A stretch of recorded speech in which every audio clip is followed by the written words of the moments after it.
বন্ধুরা, চলে আসলাম নতুন একটা ভিডিও নিয়ে। দেশি মুরগি কিভাবে কাটে সেটা কিন্তু তোমাদের দেখানোর জন্য চলে আসলাম। তো চলো কিভাবে কাটে একটু দেখে নেওয়া যাক। এই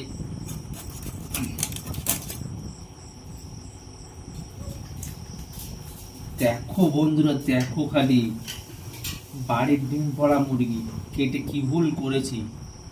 পেটের মধ্যে সব ডিম ভর্তি, দেখেছো কত ডিম, দেখো এই যে কত ডিম হয়েছে দেখো।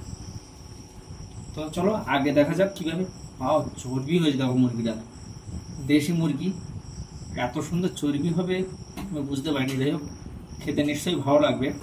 দেখো কেমন চর্বি হয়েছে একটু দেখো। আর ডিমগুলোতেই দেখতেই পাচ্ছ কত ডিম হয়েছে, দেখো মুরগির সব জায়গায় কিন্তু সব চর্বিতে ভর্তি, দেখো সব হলুদ চর্বিতে ভর্তি। আচ্ছা এটা কি বলো তো, এই যে এক্ষুনি মুরগির থেকে পেলাম, এটা কি তোমরা কি জানো এটা কি? যাই হোক, আমি তো এটা প্রথম দেখলাম।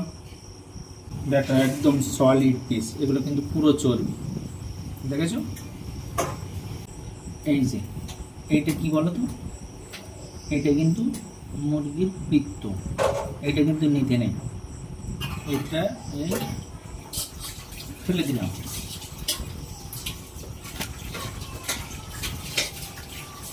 এটাকেই ফেলে দিলাম একটুখানি দিয়ে ব্যাস।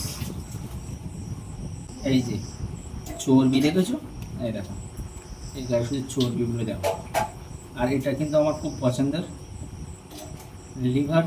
লিভারটা কিন্তু আমার খেতে খুব ভালো লাগে।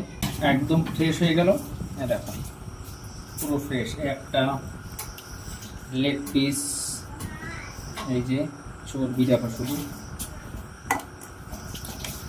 এই যে ডিমের থলি, আমার ছেলে কিন্তু ডিমের থলি খেতে খুব পছন্দ করে, দেখেছো ডিম ভর্তি হয়ে আছে, ডিম পাড়ছিল।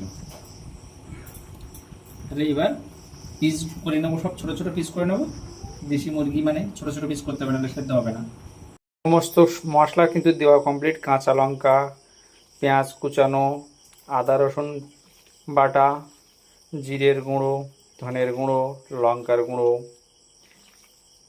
লবণ আর একটু হলুদ গুঁড়ো, সর্ষের তেল দিয়ে মিক্সার করে দিচ্ছি। দিদিভাইয়ের কাজে সুবিধা হবে।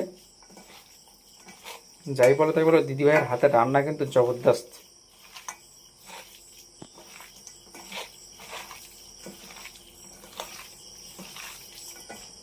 দেখো বন্ধুরা, রান্না কিন্তু শেষের পথে, টকবক টকবক করে ফুটছে।